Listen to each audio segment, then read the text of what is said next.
quando eu falei semana passada sobre Jesus, o que eu fiz? Eu apenas apresentei histórias de Jesus, como que ele lidava, como que ele fazia, como que ele vivia. E quando você contempla o Senhor, você então é transformado, você se apaixona.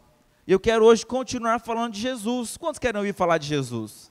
É muito bom falar de quem você ama, não é verdade? É muito bom quando nós estamos aqui conversando sobre alguém que nós amamos.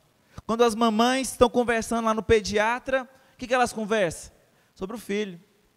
E geralmente disputam, o meu andou com 1 ano, o meu andou com 1 mês, o meu saiu andando da barriga. Elas querem disputar qual que é o melhor filho, porque ama falar de quem ama. Então, a Bíblia, ela está cheia de histórias de Jesus, mas a Bíblia também está cheia de sombras de Jesus. Então, hoje eu quero falar sobre a beleza de Jesus no livro dos Cânticos dos Cânticos. Livro dos Cânticos dos Cânticos é um livro poético que foi escrito por Salomão, o rei mais sábio, que escreveu Provérbios também e Eclesiastes. O rei mais sábio do mundo escreveu o Cântico dos Cânticos, ou seja, tinha muitos cânticos escritos, mas esse foi o Cântico dos Cânticos, o melhor, o que Deus escolheu, inspirado pelo Espírito Santo, para ir na palavra de Deus. O livro dos Cânticos, ele está dentro dos livros poéticos, que são 5. Jó, Salmos, Provérbios, Eclesiastes e Cantares.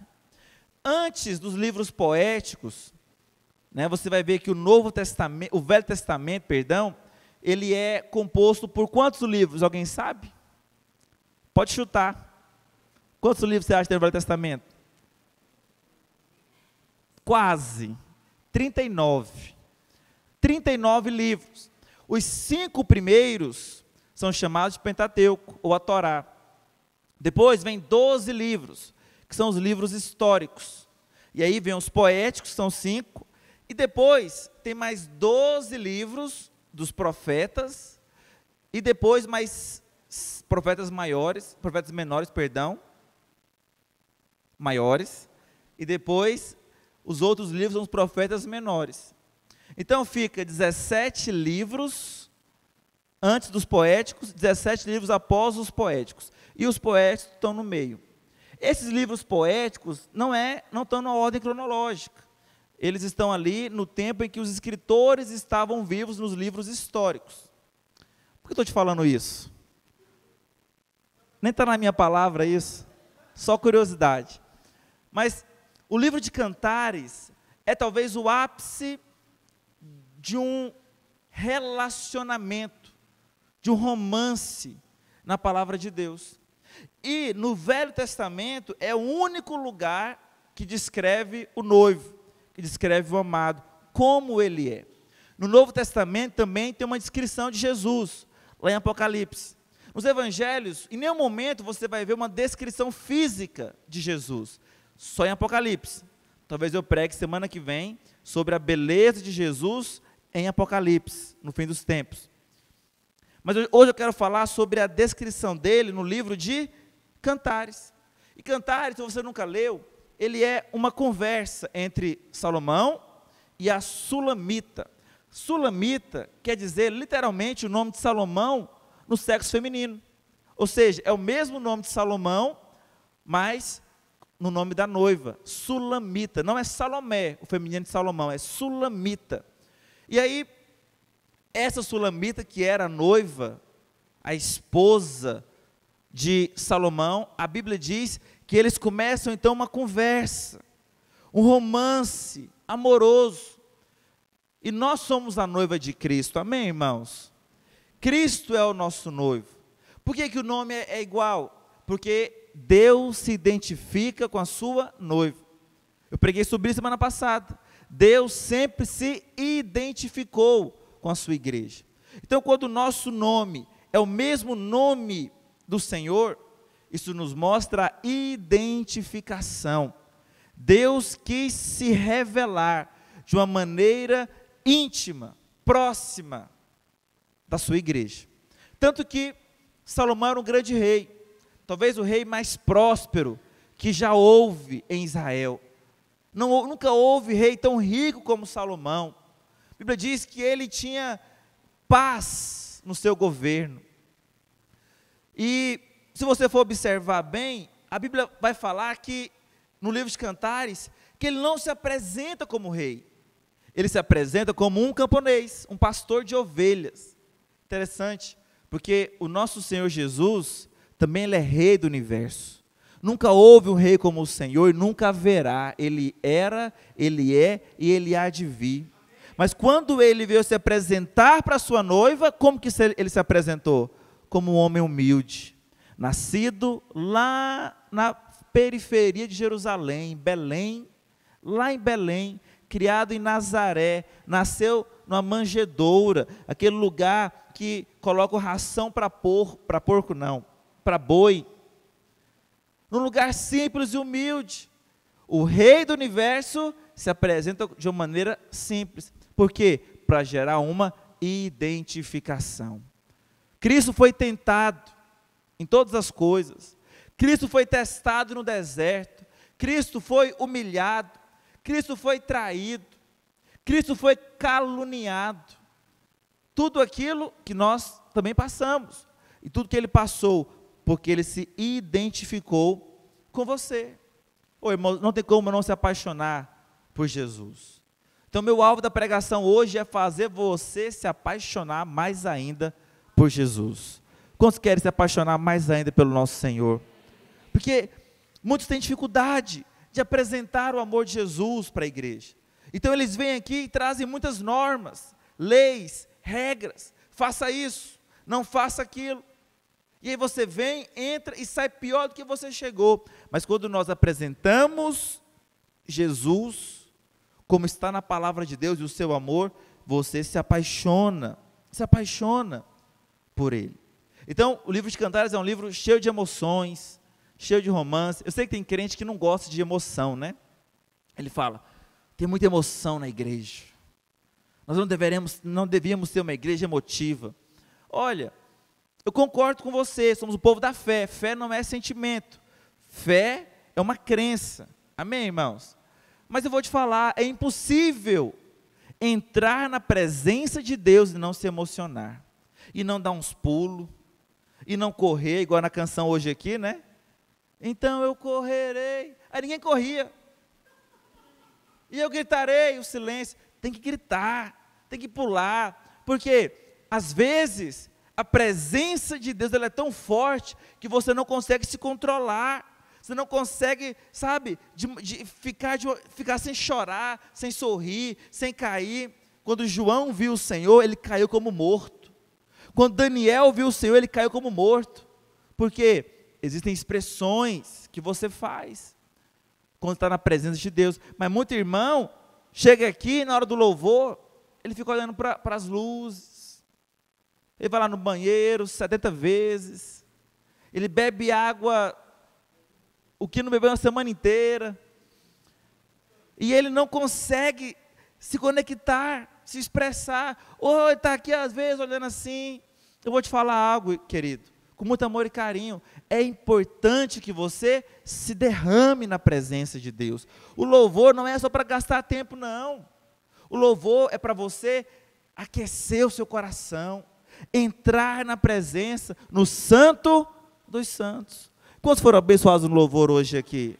Deus estava aqui, a presença deles é como no tabernáculo, átrio, santo lugar, santo dos santos. Você passa por alguns lugares, tem que ter o louvor, a adoração, para você chegar nesse momento da palavra, estar lavado, completamente aberto, para cada palavra que eu ministrar, entrar no seu coração. Então não despreza esses momentos de expressão. Levanta a mão, grita, erga a sua voz. Isso é de Deus para você.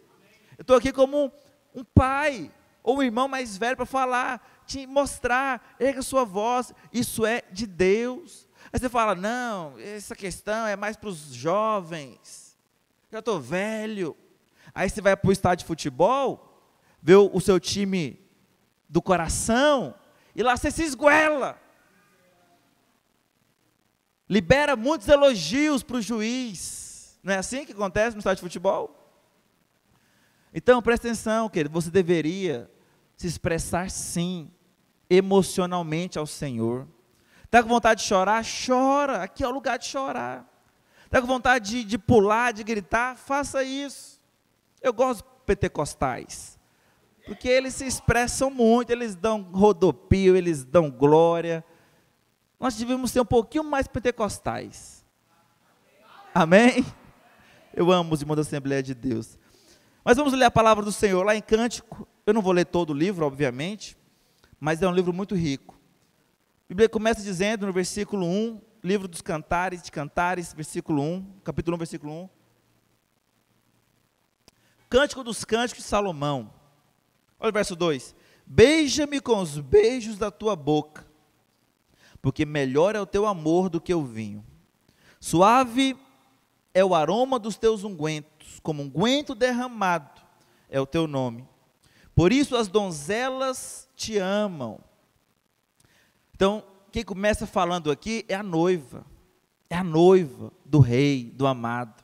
Nós somos a noiva, nós somos a parte feminina do relacionamento com o Senhor, porque nós somos a mulher que foi criada para ser protegida, amada, para ser provida. Nós somos a igreja. Pastor, nós somos a noiva ou somos a esposa do Senhor? Nós somos os dois. Nós somos a noiva, mas também nós somos a esposa. Porque no noivado, mas o Senhor chama mais você de noiva, porque no noivado existe uma paixão mais forte. É ou não é verdade? Uma paixão mais ardente, um desejo mais iminente, está próximo. Eu costumo dizer que as pessoas que serão arrebatadas serão aquelas que estão ansiando, que estão desejando, que não veem a hora do Senhor voltar para ser arrebatado. Tem irmão que fala de arrebatamento e fica com medo.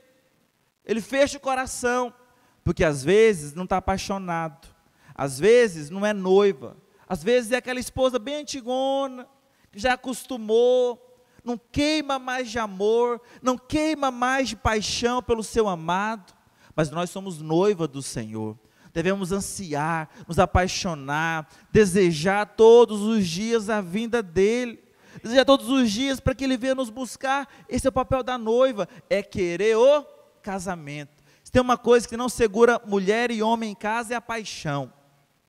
Então você pode ser ligado o que for com a sua família, com seus pais, se apaixonou por um homem, esse homem te pede casamento e tem que mudar para não sei aonde. A mulher larga os pais, a mãe e vai seguir o noivo. Minha esposa, ela não está aqui, eu posso falar à vontade, sempre foi muito ligada à família dela, muito ligada. Assim, todo domingo tem que comer na casa da mãe. Aí, nós casamos e tudo bem, vamos lá, todo domingo na casa da mãe dela. E a mãe dela, muito próxima o tempo todo, querendo estar junto e não sei o quê, mas minha sogra era uma bênção. O câmera falou, você está gravando, está gravando. Não tem nada não, vou mandar para ela depois. E aí, quando foi para nós virmos para Araguaína, que nós fomos desafiados para vir para cá, sabe, a única coisa que ela pensou, na verdade, não ela, mas a minha sogra ficou falando para ela, você vai me deixar, vai me abandonar, mas a minha esposa em nenhum momento ficou pensando nela, e são muito apegadas, mas quando alguém é apaixonada, segue o noivo, aleluia, ela é apaixonada por mim, ela me seguiu, mas pessoas apaixonadas são assim. Eu vou te falar, se apaixone pelo Senhor, meu querido, se apaixone pelo Senhor. Pessoas apaixonadas, elas fazem loucuras de amor, não tem limites para pessoas que estão apaixonadas. Tem gente que anda quilômetros e quilômetros para ver a amada, para ver o amado. Você é noiva do Senhor. A Bíblia diz que o amor de Deus, o amor do pai, do noivo é melhor do que o vinho. Olha, você pode não gostar de vinho, você pode achar que vinho é pecado, eu te respeito, fique em paz na sua teologia, mas a Bíblia diz que o amor do Senhor é melhor do que o vinho. Se vinho fosse algo ruim, não tinha colocado aqui essa comparação. Mas olha para cá, não vamos abrir um sinédrio aqui de discussão teológica, não. Mas a Bíblia diz que o amor do Senhor é melhor do que o vinho, como unguento derramado é o teu nome. Por isso, as donzelas te amam. Então, que nós possamos experimentar esse amor hoje, esse amor do Senhor. O verso 7, ela diz assim: dize-me, ó tu, a quem ama a minha alma. Olha como que era intenso o amor dessa sulamita. Onde apacentas o teu rebanho? Onde o recolhes pelo meio-dia? Pois por que razão seria eu como a que erra ao pé dos rebanhos do teu companheiro? Então, a noiva aqui, a esposa sulamita, queria saber por onde que caminhava o esposo. Porque aonde o esposo vai, ela quer ir atrás.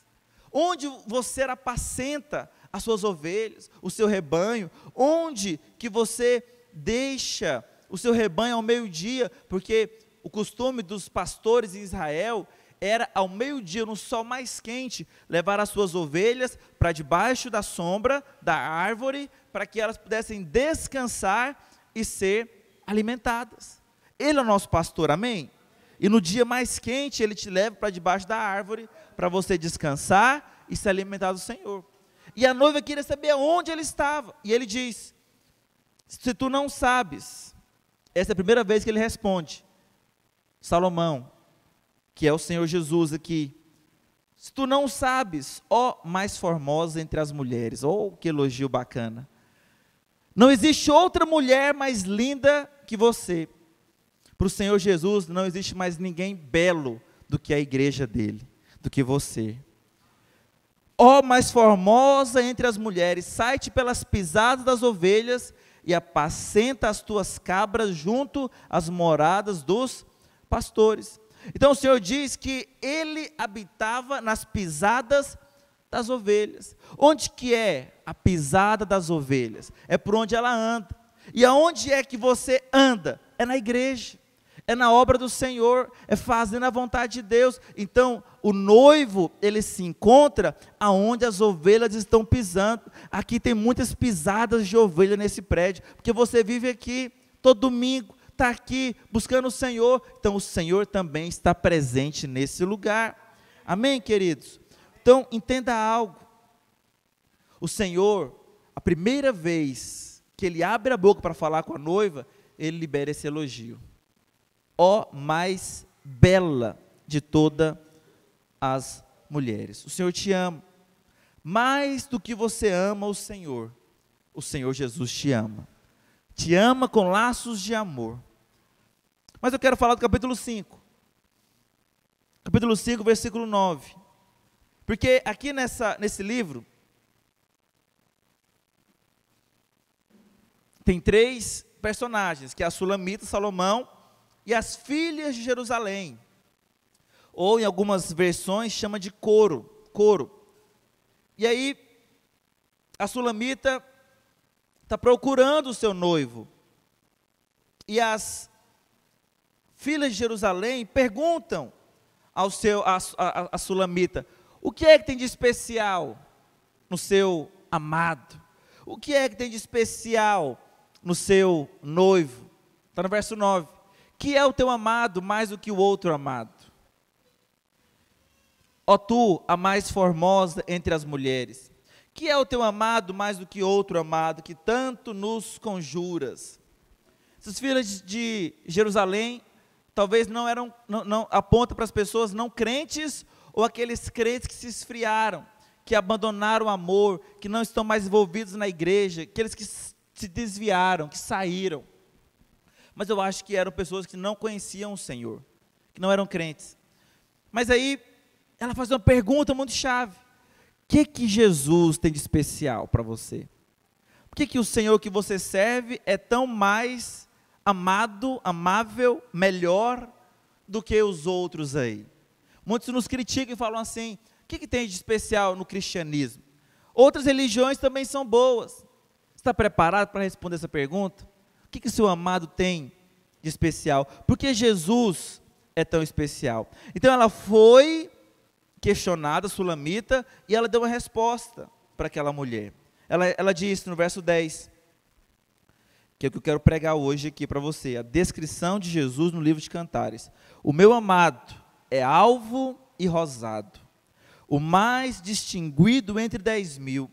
A sua cabeça é como o ouro mais apurado, os seus cabelos cachos de palmeira, são pretos como o corvo, os seus olhos são como os da pomba, junto às correntes das águas, lavados em leite, posto em engaste. As suas faces são como um canteiro de bálsamo, como colinas de ervas aromáticas. Os seus lábios são lírios que gotejam mirra preciosa.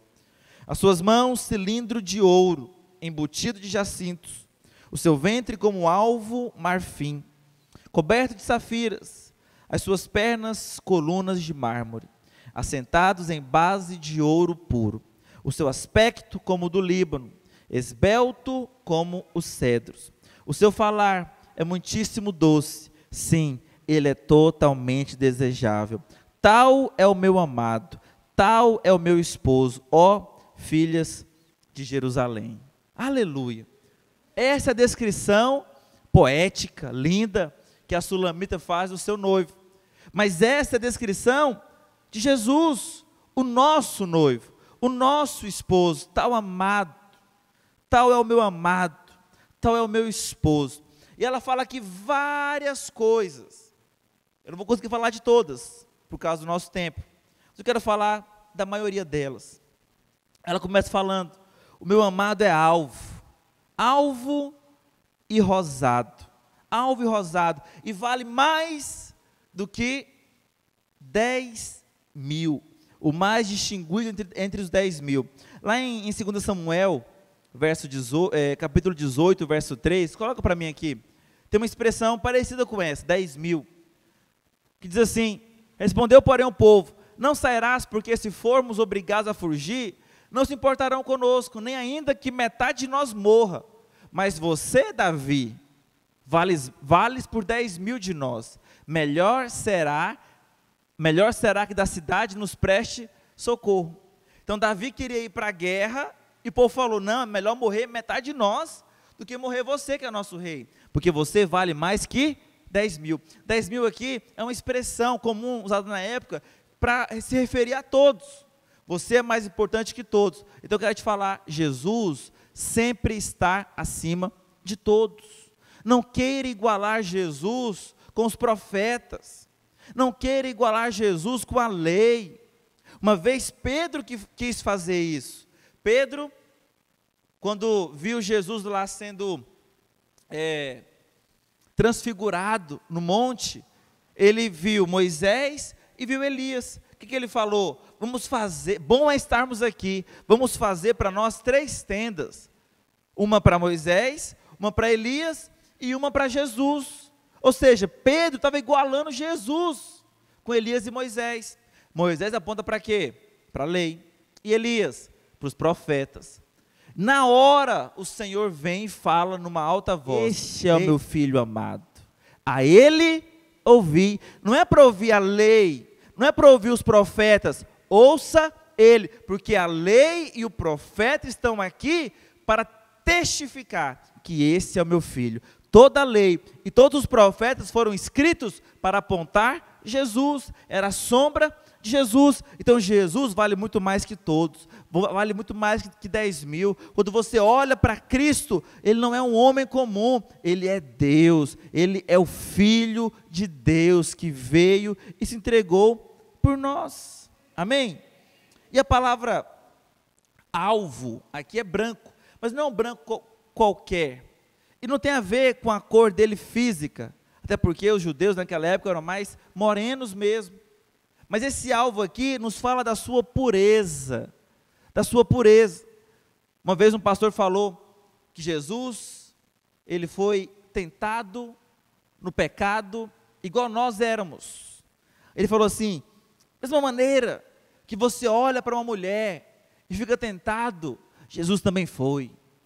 Quando você olha e fica irado, também Jesus ficou. Mas isso é mentira. Isso é mentira. Jesus nunca foi tentado em pecado. Ele foi testado, provado é diferente.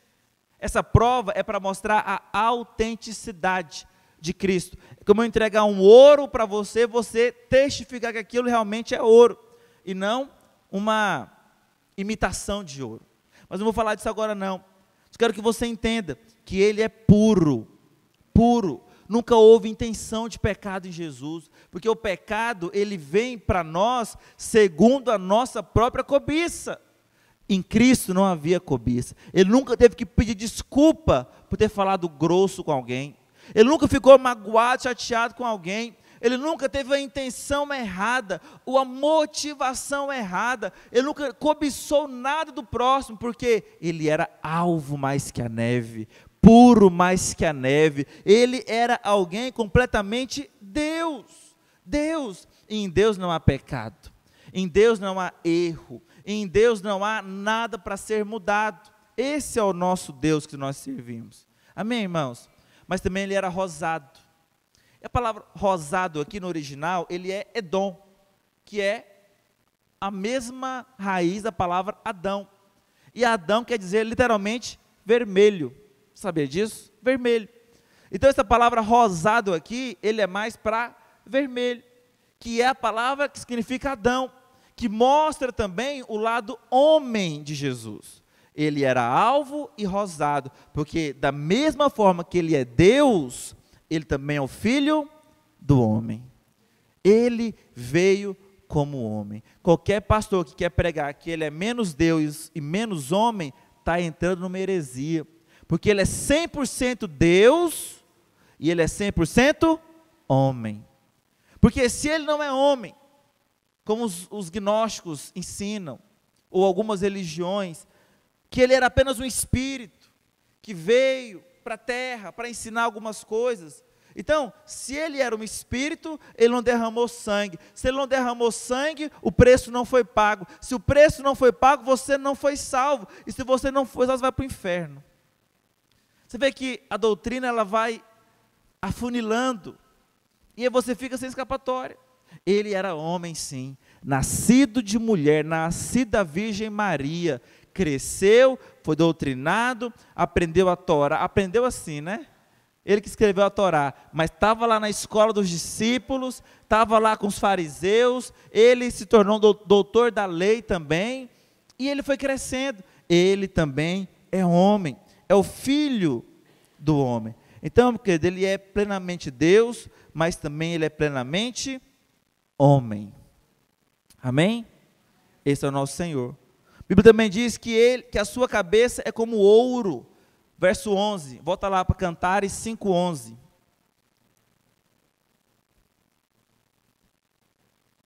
Enquanto eu falo, seus olhos vão ser descortinados para ver Jesus, ver o Senhor.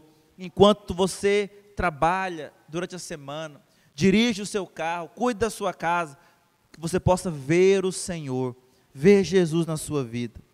A sua cabeça é como ouro mais apurado, e os seus cabelos, cachos de palmeira, são pretos como corvo.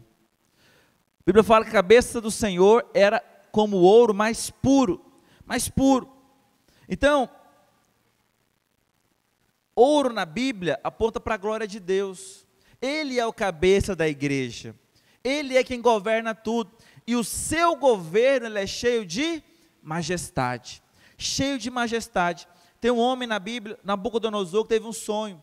Esse sonho, ele sonhou com uma estátua. E essa estátua, ela tinha várias partes, né, diferentes de material. Tinha ouro, tinha ferro, tinha bronze, tinha barro. Não vou falar agora para você de tudo isso aí, mas essas partes do corpo da estátua apontavam para os governos, para os reinos que iriam vir.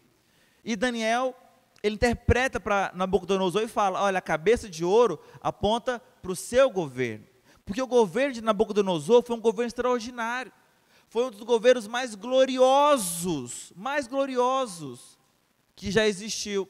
Mas foi tão glorioso que subiu para a cabeça dele. Mas o reino do homem sempre vai deteriorizando. Se você observar lá no livro de Daniel, começa com a cabeça de ouro, mas finaliza com os pés de barro misturado com ferro, que é o tempo que nós vivemos hoje, né? Então, o reino do homem começa bem, mas vai deteriorizando.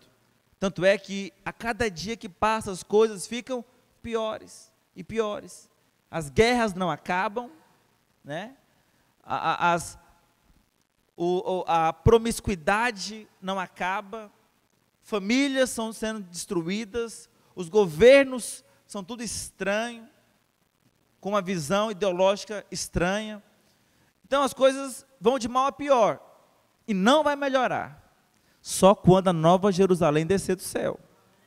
Por quê? Porque o reinado do Senhor, ele começa com ouro, mas termina também com ouro. Se você observa mais lá embaixo, a Bíblia diz que a sua cabeça era como ouro mais apurado, mas lá no verso 14 diz que também as suas mãos tinham cilindro de ouro. Ou seja, o ouro está pelo corpo todo do Senhor Jesus. Amém, queridos? A Bíblia também diz no mesmo versículo que os cabelos eram pretos. Verso 11. Cabelos são pretos como o do corvo. Isso nos fala do vigor de Jesus. Cabelo branco, sabedoria. Amém? Esses dias, aleluia, irmão, passou-lhe a mão no cabelo, glória a Deus, muita sabedoria envolvida. Em Apocalipse, qual que era a cor do cabelo de Jesus? Branco. Branco como a neve. Mas aqui, no noivo, porque lá ele já é o esposo, lá, o cabelo branco nos fala da eternidade, porque já está próximo a volta de Jesus, já está próximo, ele está voltando, cabelos brancos, mas aqui o cabelo era preto, o cabelo ainda estava na sua juventude, vigor, ele estava naquele momento de paixão, que é o que nós estamos vivendo hoje, Jesus é apaixonado por você, com vigor de um jovem, amém, queridos? Também diz que ele tinha olhos como os da pomba, e olhos nos falam de proximidade, né? Nos falam de você olhar no olho, de você ter aquele vislumbre, de ver aquela pessoa. O diabo hoje, ele quer destruir os relacionamentos. O diabo hoje, com o advento da internet, do celular, tem distanciado pessoas. Você vai nos restaurantes, o que você vê? A família lá em volta da mesa e todo mundo com o celular. Não olha mais no olho, todo mundo com a cabeça baixada, não conversa mais, marido e esposa em casa, que cada um está num canto, no celular, não conversa mais, não olha mais no olho. Isso não deve ser real na sua vida.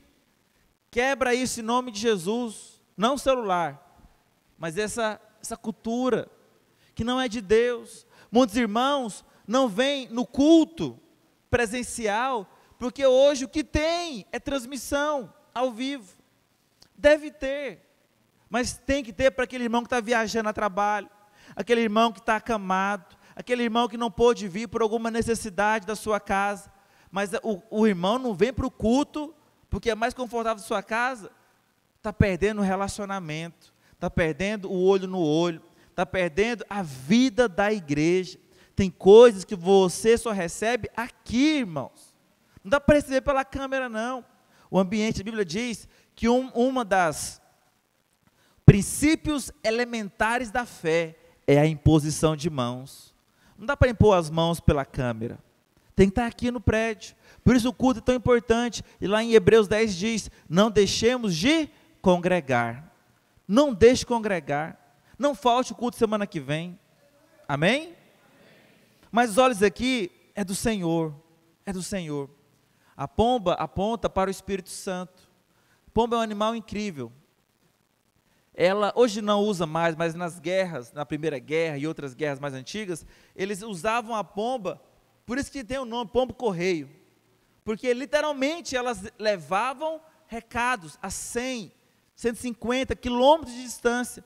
Ela tem um sensor de GPS, alguma coisa assim na sua cabeça, que ela não se perde, ela consegue ir e voltar pelo mesmo caminho. A pomba também, ela, se você for observar, ela é como a arara, ela só tem um par durante a vida toda. Sabia disso? Um par, se morrer, fica viúvo o resto da vida, não casa de novo não. E a pomba, ela aponta para o Espírito Santo, que quer mostrar esse relacionamento conosco, a vida toda. Por isso nós somos tão contra o divórcio. Divórcio não é de Deus. Eu entendo que tem casos que não tem como manter. Às vezes o homem bate na mulher, casos terríveis. Mas Deus não se alegra com o divórcio. Como pastor, aconselho muitos casais. E muitas vezes eles já vêm na minha sala no ponto de separar. Pastor, queremos separar. Foi a minha primeira vez que está conversando comigo. Já chega com a decisão. E aí nós vamos conversando, porque eu sempre luto para não separar. Porque divórcio quebra uma aliança que não é para ser quebrada. É como o Senhor faz com a gente. A Bíblia diz que Ele fez uma aliança com Abraão. Mas a aliança que Deus fez com Abraão não foi diretamente com Abraão. Ele fez consigo mesmo e incluiu Abraão nessa aliança.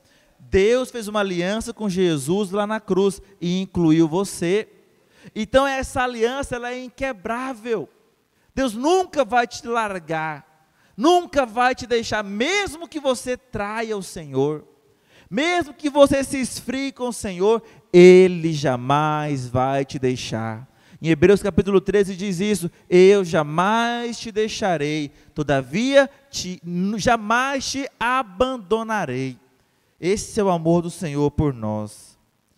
Amém? Vamos continuar lendo mais um pouquinho.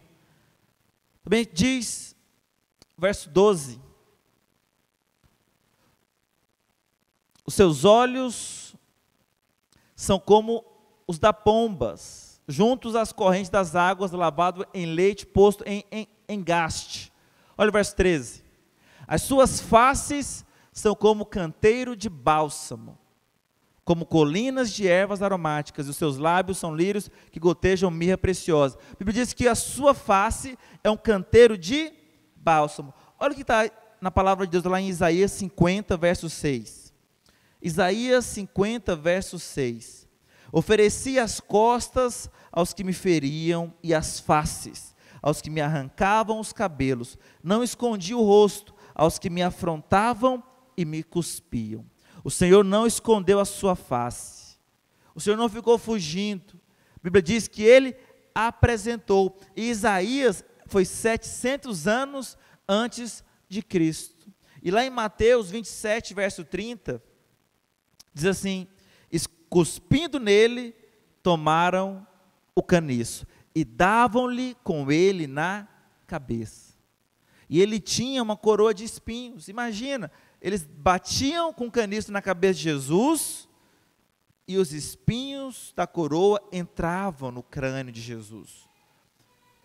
Tudo isso ele fez com a sua face mostrada por amor a você. E no mesmo verso diz que da sua boca sai mirra. O que é mirra? Mirra era um óleo usado para embalsamentos, em velórios, para o morto. Mirra nos fala de morte. E da boca de Jesus saía mirra. Não é que sai morte, até porque a mirra ela era algo doce e cheiroso. Mas ele falava da sua boca. Qual que é a mensagem de Cristo para a igreja? É a morte de Jesus. Que, por mais contraditório que possa ser, é algo cheiroso e é algo doce. O que nós como igreja precisamos ouvir nos púlpitos não é o que tem que ser feito, o que você tem que fazer para Deus. Tem que amar mais a Deus, tem que se dedicar mais a Deus, se consagrar mais a Deus. Tudo isso é muito bom, mas são consequências de quem escuta mirra. Cristo fez por você, Cristo se entregou por você, Cristo morreu por você, Cristo pagou o preço por você. Essa é a mirra que tem que sair da nossa boca, porque também é a mirra que sai da boca de Jesus. Amém? Estão cansados? Eu acho que estão. Vamos continuar lendo. A Bíblia também diz que nas suas mãos cilindros de ouro. Na versão corrigida, essa palavra cilindro, ela é anel. Anel te fala de quê? Aliança. Deus tem uma aliança com você. Amém, queridos? Deus tem uma aliança com você. Essa aliança, ela é inquebrável. Tem muito irmão que é preocupado o tempo todo. Será que o Senhor está comigo? Será que Ele é comigo? Será que se eu fizer isso, Deus vai estar comigo? Eu quero te falar algo. Deus tem uma aliança de ouro. Aliança de ouro na sua mão. Isso mostra o quanto Ele tem uma aliança contigo. Também diz que no seu ventre ele era de marfim, como alvo marfim. Marfim, para quem não sabe, é algo muito caro, né? Ele é extraído do chifre do elefante. Muito obrigado. Chifre do elefante, ou também dos dentes do hipopótamo. E é feito, né, algumas joias e artes e coisas, e é vendido muito caro. Mas para ser gerado marfim tem que ter o quê? Morte. Morte. Então Cristo, para gerar essa beleza e esse valor hoje para a sua igreja, ele teve que morrer. Ele teve que se entregar. A Bíblia também diz que ele tinha colunas de mármore. As suas pernas como coluna de mármore, colocadas sobre bases de ouro puro. Você vê que ele começa com cabeça de ouro e finaliza com seus pés também de ouro, porque ele todo está coberto da glória. O governo do homem começa com ouro, termina com barro, mas o governo de Cristo começa com ouro, termina com ouro. A palavra aqui, mármore, se você tiver aquela Bíblia que mostra o original, no hebraico, ela quer dizer linho fino. Linho fino. E o linho fino, você já sabe, que aponta para a justiça de Deus na Bíblia. Então, toda a obra e a vida de Cristo, ela é baseada em cima da sua justiça. O diabo não pode falar, assim é fácil demais, é só crer em Cristo, é só crer em Jesus, está salvo. Não, houve algo justo. Quando Cristo morre na cruz, ele satisfaz toda a justiça de Deus. Não foi assim, eu quero apenas salvar o homem, eu vou salvar o homem porque eu amo ele. Não, Deus, ele te ama, mas também ele é justo. Ele teve que sacrificar o seu filho. Por isso toda a sua vida é baseado em justiça. E termina assim, né, o versículo, falando que ele, seu aspecto como o Líbano, excelente como o cedro. Cedro é uma árvore, o cedro do Líbano é uma árvore muito linda, gigantesca, grande. Isso nos fala da grandeza do Senhor. Olha o verso 16 para encerrar. Diz que a sua boca é muitíssimo suave. Sim, ele é totalmente desejável. A sua boca é muitíssimo suave. Essa versão, não sei qual que é essa versão, mas a Bíblia diz que o falar do Senhor é doce, é suave. Então, a palavra que Cristo tem para você, meu querido, não é uma palavra dura. A palavra dura, Cristo tinha para os fariseus, para os religiosos. Ele tem uma palavra dura para quem acha que é bom. Mas para você, que entendeu que precisa da graça de Deus, o seu falar é doce. O seu falar é doce. Lá em João 7,46, diz algo interessante. Os fariseus mandam os soldados romanos prenderem Jesus. E eles voltam sem Jesus. E aí os fariseus perguntam, cadê Jesus? Cadê o prisioneiro? O que eles respondem? Jamais alguém falou como este homem. Os soldados romanos foram prender Jesus, e o Senhor falou alguma coisa para eles, tão doce, tão amável, que eles não conseguiram prender. Jamais alguém falou como esse homem. E lá em Lucas 4, verso 22, diz também que as palavras que Jesus usa, são palavras de graça.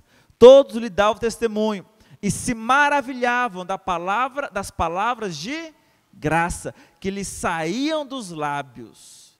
Presta atenção, qual que é a palavra doce que sai da boca de Jesus? É a palavra de graça.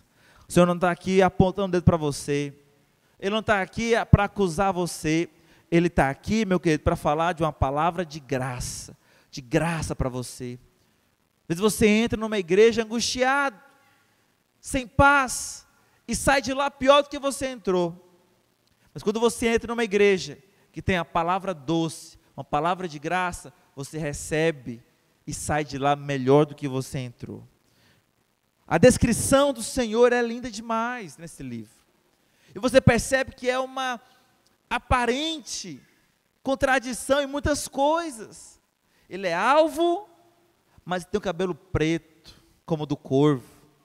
Ele é grande como o cedro do Líbano, mas também ele é sensível, pequeno, como os lírios do campo. Essa perfeição, queridos, só em Jesus nós encontramos. Quando nós, homens, somos sensíveis, pacientes, e temos uma característica de ser pessoas mais dóceis, muitas vezes nós desequilibramos e caímos para outro lado. Pessoas pisam na gente, usam a gente, que é doce demais. Ou às vezes você é como cedro, alguém imponente, que é firme, fala não quando deve falar, mas se torna estúpido, grosso. Alguém que é mal educado, ainda fala assim, eu sou sincero, eu falo o que vem na minha cabeça. Você só é um estúpido, um mal educado, e ninguém te aguenta. Olha para cá. O homem, o ser humano, ele é desequilibrado, mas Deus é perfeitamente equilibrado. Ele consegue ser firme, forte, ele consegue ser alguém cheio de majestade, como cedro, mas ele consegue também se curvar como lírio e lavar os pés dos discípulos com a toalha do servo. Esse é o nosso Deus, majestoso, grande, poderoso, mas ao mesmo tempo, homem, humilde, aquele que serve, e até hoje está servindo. A Bíblia diz, no final do livro de Marcos, que é um livro que mostra ele como servo, que ele continuava cooperando, depois de ressuscitado, depois de glorificado, depois você lê lá em Marcos 16, e Jesus continuava cooperando com os discípulos, ou seja, ele ama servir, esse é o nosso Deus, esse é o Deus que nós servimos, e eu quero te convidar nessa noite, a você não confiar mais no seu amor para com Deus, mas confiar no amor de Deus para com você, a olhar para o Senhor Jesus e a desfrutar da beleza de Jesus na sua vida. Amém?